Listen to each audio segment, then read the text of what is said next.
whole area here in my view was forest when we purchased the home. We had to clear it to repair the septic system, and we've cleaned up the woods to the property line. All that out there is all new grass. That was a mess, and trees down. This area where it's still brown, you can see the chainsaws and firewood. We lost a couple of the big pines, taller than this thing, kind of a white pine and two little ones, and a mulberry tree over there in the windstorms. That's what's left to clean up. And we have cleaned out all the garbage and fence rows and shrubs in this area, and have seeded all of this area in grass down around the, I call it a bowery. Some people call it a picnic shelter. This area's been seeded in grass. This was all cleared out.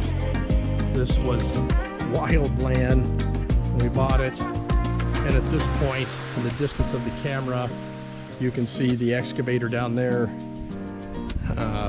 And we have now cleared it. Hard to see on this little screen, but cleared it to the large trees behind. That is all cleared, just a little bit of brush there to haul off, clean up. And this area will be all open, then we'll seed and we'll grade and seed it out. Kind of fun. You know, as a side note, moving here in Indiana, when I first got back, I thought, wow, everybody's got these huge yards. I remember them as a kid, you know, acre, 3 acre, 5 acre yards. And I've spent most of my adult life living in Utah, where it's all about water conservation, and, you know, it's bad politics to have a huge yard and a lot of water these days. And I came back here wondering about them, and of course, it's a lot of work to maintain it.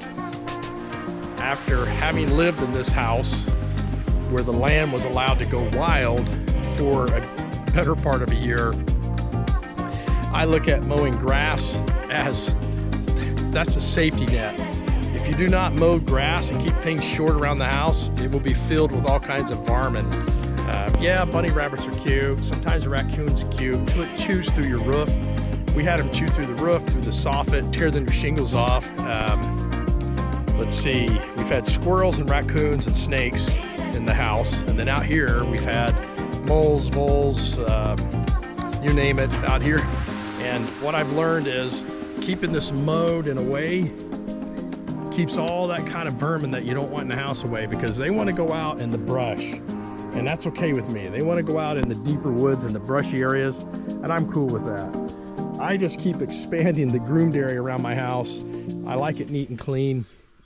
It keeps the vermin and the wildlife away, the coyotes and other things that don't like to come out in the open. But it's not just the animals, it's the insects.